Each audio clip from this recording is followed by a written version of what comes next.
No, no, no, no, no, no, wait, wait, wait, wait. Wait, wait, wait, wait, wait. Yeah, boy.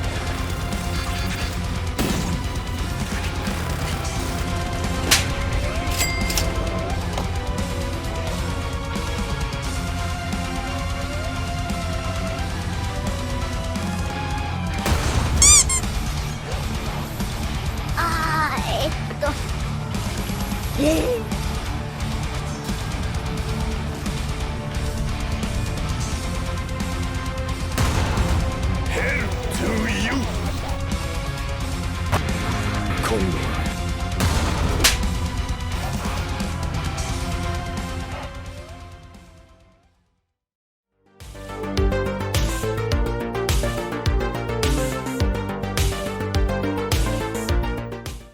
Hey everyone, this is Shiny and today I'll be reviewing the new Type 16 FPS Premium for the Japanese Ground 3.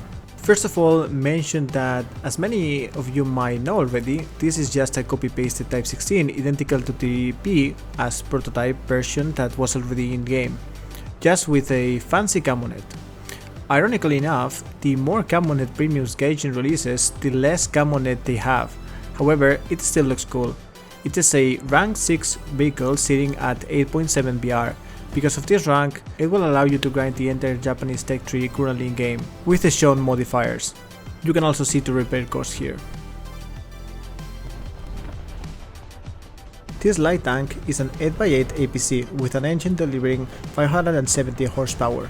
Combined with its 26 tons, it has an output of 21.9 horsepower per ton, which is actually the highest horsepower per ton of any other wheel light vehicles of this VR. This allows the Type 16 to reach a top speed of 100 km per hour. When it comes to reverse speed, it can reach 37 km per hour, also one of the highest among other wheeled vehicles.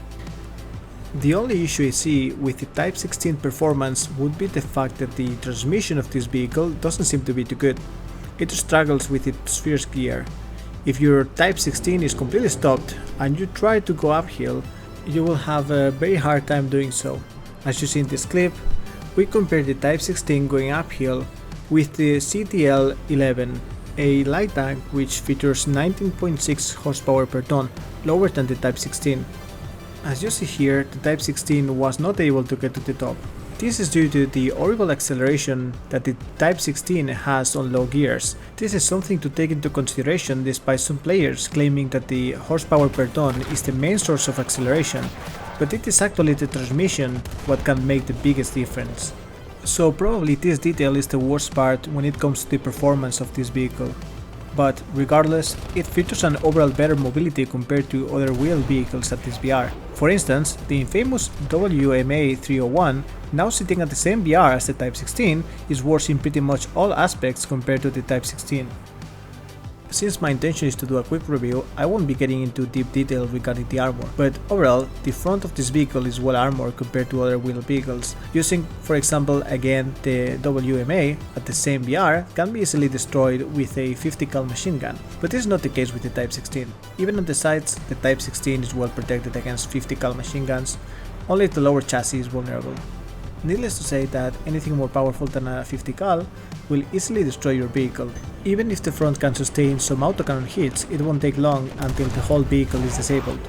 The Type 16 also features a laser warning system, so you will get notified if any enemy is using their rangefinders on you or if drones are targeting you.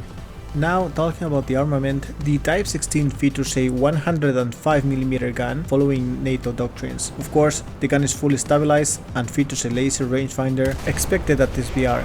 For the reload speed, we have an 8.7 second stock reload speed, which is kind of a standard for this type of vehicle at this VR, and a top reload speed of 6.7 seconds aced.